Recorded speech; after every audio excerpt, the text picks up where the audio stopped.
Mary and George was officially kicked off with its first episode, and there were plenty of scandalous reveals.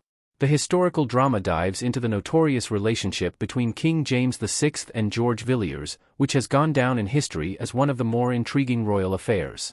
Of course, before the king could write his famous letters declaring his love for George, the pair had to meet, and this, and more, is what the first episode of Mary and George spent its 50 minutes working up to. The British historical drama Mary and George released its first episode on Starz in the United States on April 5, 2024, establishing the 6-episode miniseries. This first installment introduced our titular characters, Mary Villiers, Julianne Moore, and her son George, Nicholas Galitzine, as well as the famed King James VI and I of Scotland, Tony Curran. Of course, history has already dictated what will happen to these figures, but through Mary and George's first episode, the audience can begin to understand how the Duke of Buckingham became the King of England's favorite lover. George was dropped immediately after he was born. George's birth scene was full of foreshadowing. Julianne Moore as Mary and Nicholas Galitzine as George standing in front of a hedge in Mary and George.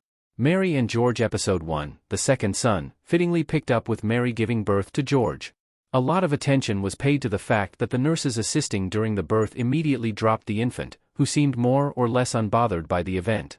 On the other hand, Mary was clearly perturbed, and despite having just given birth, she laid into the nurses pretty hard about their slip-up.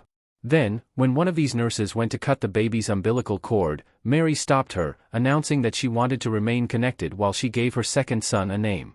Right off the bat, there is a lot of symbolism in this scene that helps to establish who these characters are.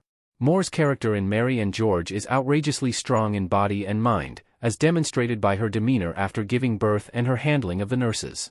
The fact that George was dropped first thing foreshadows the general misfortune of his life and the hardships that his family would need to overcome. This hardship was further emphasized by Mary's no-nonsense briefing about what George's life would mean. As a second child, nothing would be handed to him. He would have to fight. Perhaps the most critical aspect of George's birth scene in Mary and George is Mary's reluctance to cut the umbilical cord. This desire to remain connected significantly contradicted her threats to leave the boy to die, showing that despite her harshness, there was maternal love there. The fact that the scene ended before George's umbilical cord was cut implied that the figurative cord that connected mother and son was never severed. When the Mary and George episode jumped ahead to George's adulthood, he was still very much under his mother's control. George was in love with the maid before being sent off to France. Mary forced George to go to France despite his undying love for the family maid. Julianne Moore as Mary looking worried at Nicholas Galitzine's George in Mary and George. The jump ahead in time in the first episode of Mary and George landed on a scene in which George was attempting to hang himself, something Mary seemed used to and unbothered by. It's ultimately revealed that Mary planned to send George away to France, a decision he resented because he was head over heels in love with a servant girl. Of course, there is no future to this romance. George is destined to be the king's plaything, and though Mary hadn't yet had this idea during this early scene of Mary and George Episode 1, she already knew he would need to aim higher to keep the family afloat. George's trip to France was Mary's attempt to reshape the boy, toughen him up, and teach him the value of his beautiful face. Despite his assurances that he would again attempt suicide if she made him go, Mary got her way, and George arrived in France to be turned into a man worthy of court.